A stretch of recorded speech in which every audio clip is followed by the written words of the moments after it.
is going on, guys, and welcome back to the Bought to Build YouTube channel. So as you can see, we've got the yellow GTO behind us again today.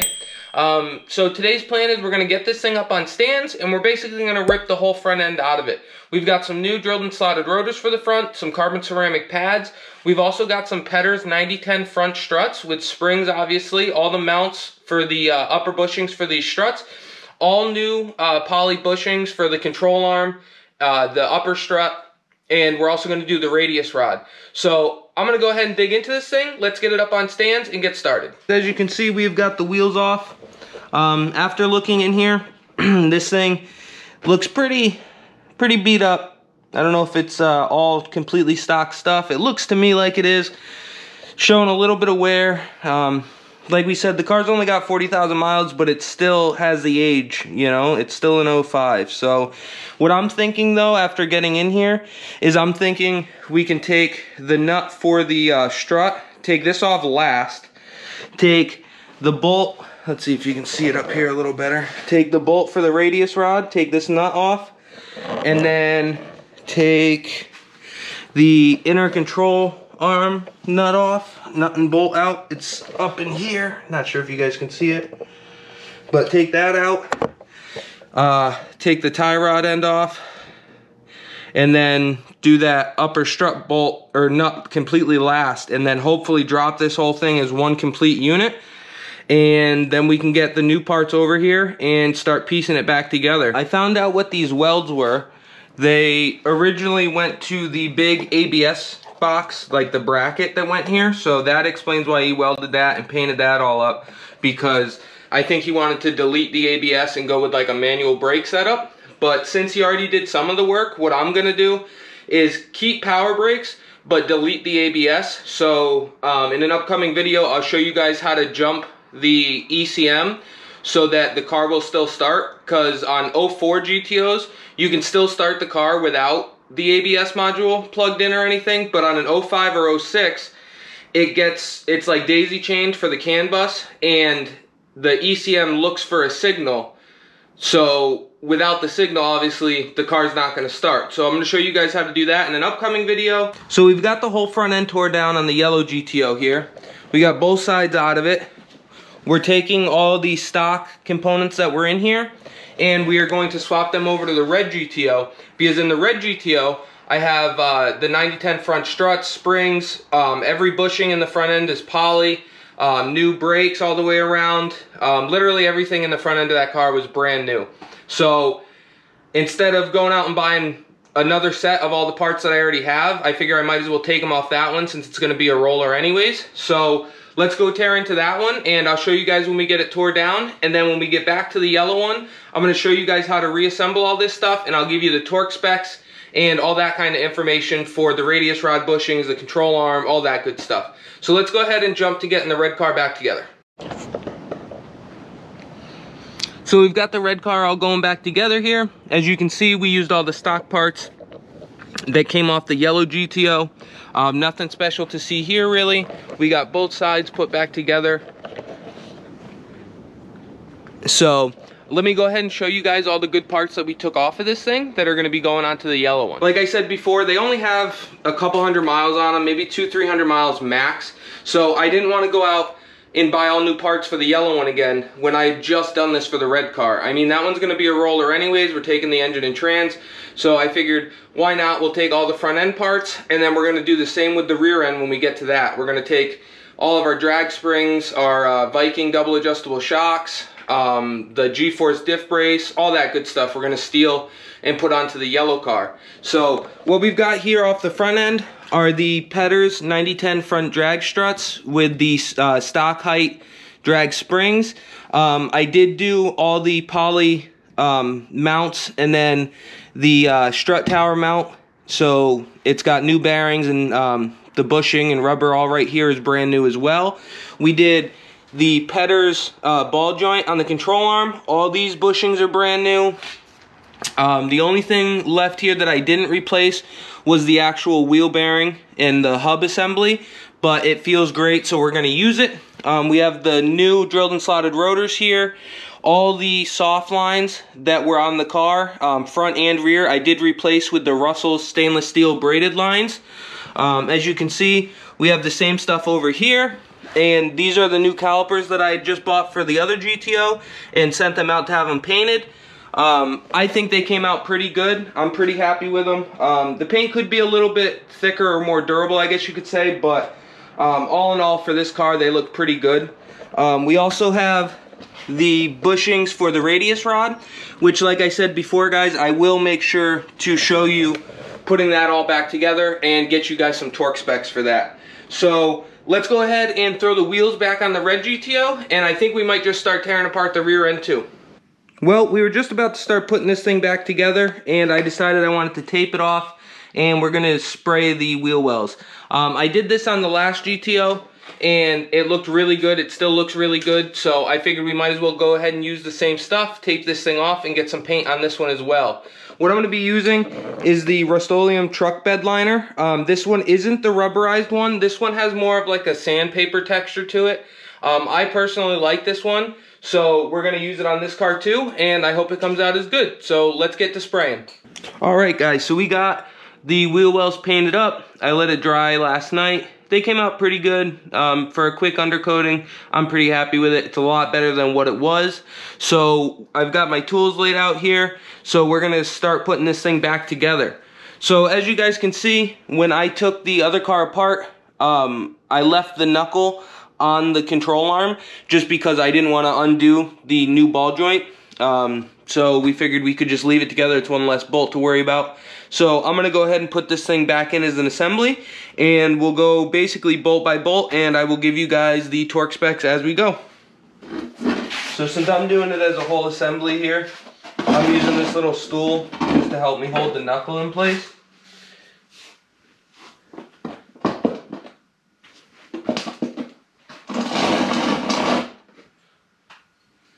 That's the lower inner control arm bolt. We're going to be torquing this one to 72 foot-pounds.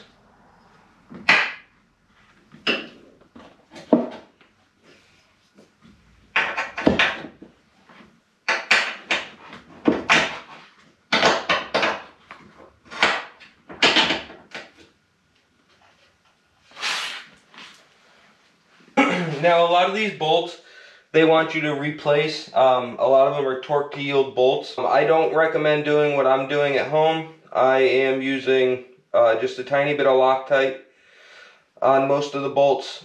So, like I said, guys, I don't recommend you guys doing it, but that's just how I'm going to do it.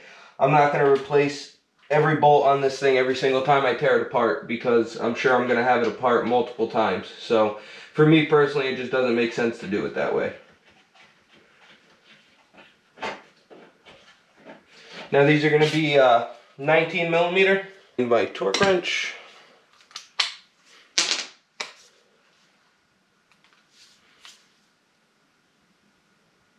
.72 foot-pounds.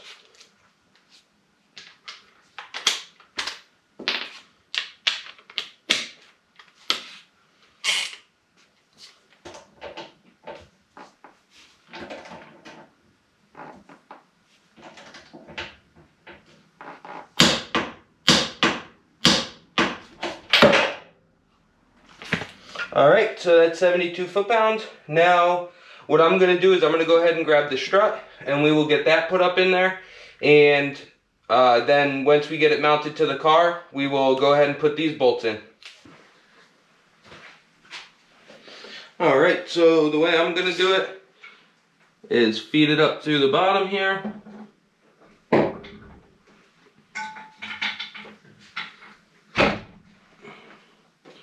Then I'm going to take the rubber mount, donut, whatever you guys want to call it,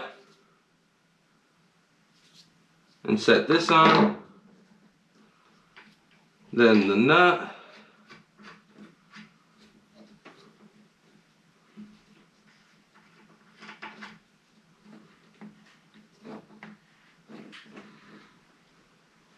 Then you're going to need, sometimes you can buzz these on with an impact, but there is a torque spec for this, and it's 41 foot-pounds.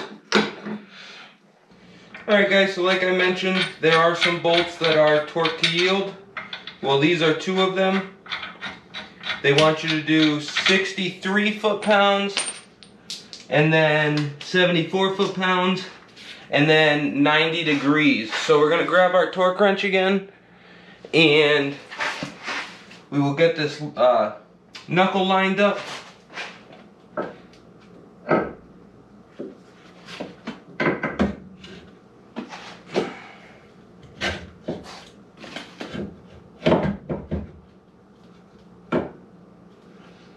I'm gonna try to get the lower bolt in.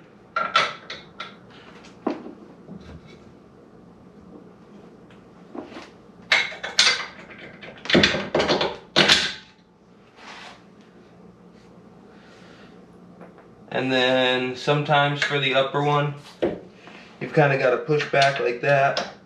And then you've got this like camber adjustment out here. Well, I left mine in place, so it is a little snug.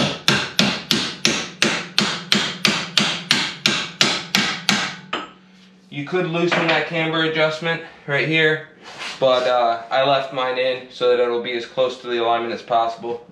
But let me switch your guys' angle and we'll get these things torqued, and I'll show you how to do the torque to yield procedure as they describe it. So first we want to set our torque wrench to 63 foot-pounds. Then we're going to go to 74.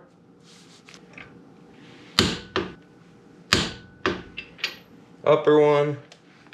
And then they want you to go 90 degrees. So you don't have to do this, you can do it by eye. But just in case I have to move the ratchet, I'm gonna make a mark about dead center of this nut on both of them.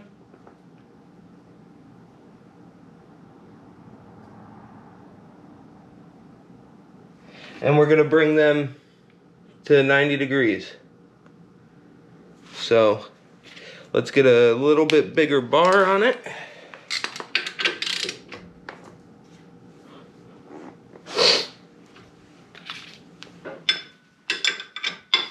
And let's start with the bottom again.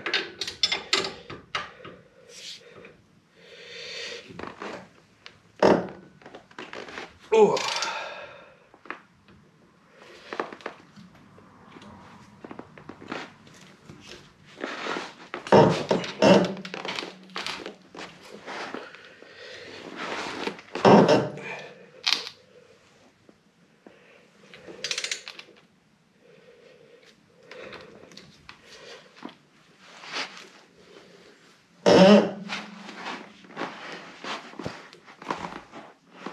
Ah, 90 degrees.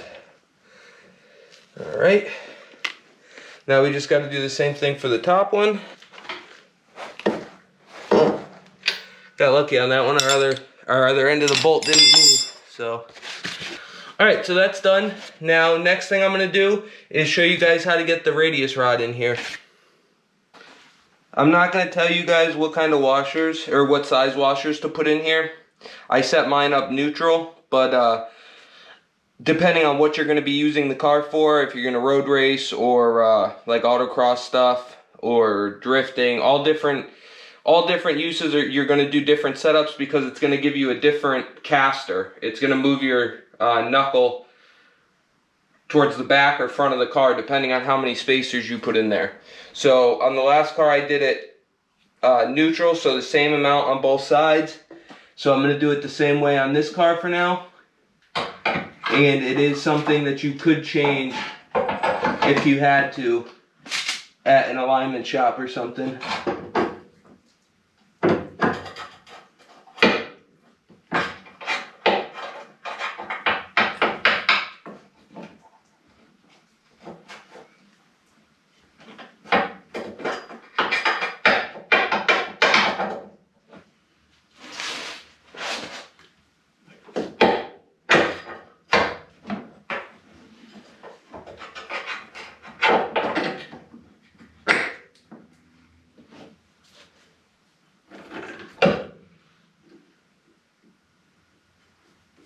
The rear nut is pretty big. I believe it's a 30 millimeter.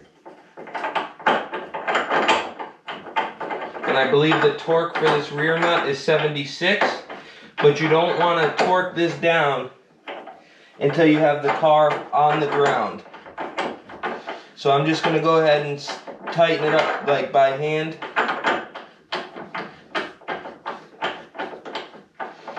Just to hold everything in place.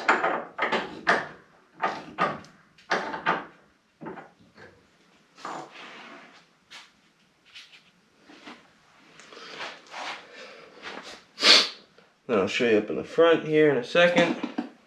But for now, I'm just going to slide that on. And we will get what we need for the front. And I'll get back with you guys. Alright guys, so now you've got to go ahead and get this guy in place. Make sure your bushing's good. You got the 4 holes you got to line up here. I think on this side, the outer one uses the top hole. And yeah, on both sides, the outer side of this plate. So on this side, it's the left. On that side, it'd be the right. You're going to use the top hole. And then on the inner side, you're going to use the lower hole. So then you've got 4 nuts that go on that, which you torque to 17 foot-pounds. So I'm going to go ahead and put a little Loctite on those, and then we can go ahead and torque those guys up.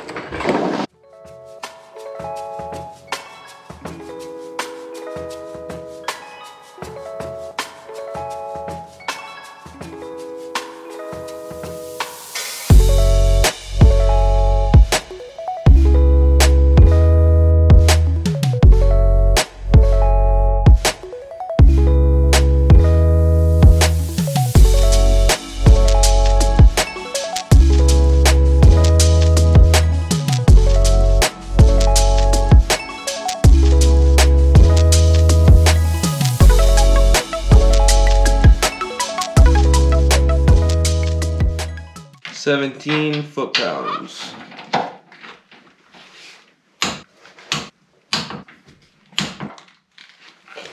So that's that one.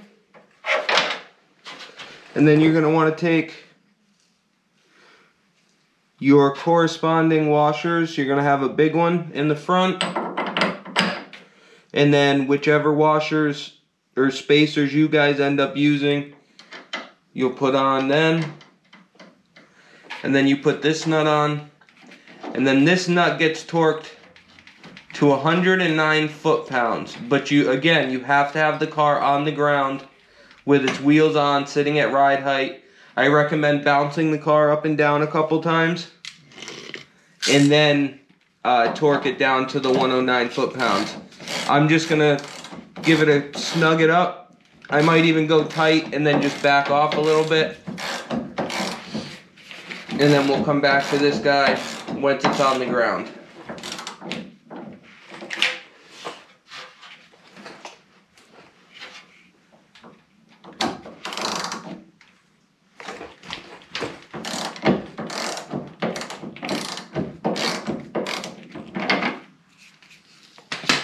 Alright, so next, I think we're about ready to throw our brakes on, actually. So let's go ahead and do that.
Alright guys, so as you can see, we basically got the whole front end swapped over. We still have to steal the front sway bar from the other car, but we're gonna wait until we get the motor out of that one just because it's easier to get to. You can also see that we decided to drop the rack while we were here. We got the steering rack bushing from Super Pro as well, just like all of our other bushings. So it's pretty self-explanatory, those guys. You drop this bolt and then your tie rod ends, and you can get the rack out of the car. And then you just have to take the actual tie rod end off, and then there's a little plastic clip here, kind of like a hose zip tie. And then same thing here, you just take those off. This will slide right off, and then this guy will slide off, and then you replace the little bushing, and you can slide it right back on. You can see our new ones in there. So we're gonna go ahead and start putting the rack back on this thing. Alright guys, so we've got the whole front end back together. As you can see, we got the wheels back on it. All the front suspensions back in. We got the wheel well painted and all that good stuff. So I think I'm going to go ahead and end off this video here. As you can see, we got the car turned around. We're going to start on the rear end in the next video. We've got a whole bunch of good stuff going in there. So if you like the content, guys, if you want to follow along with the GTO, you can always find us on Instagram, yellow_Hellcat1. Make sure to leave a like, comment, subscribe, all that good stuff. Ring the bell, and we will catch you on the next one.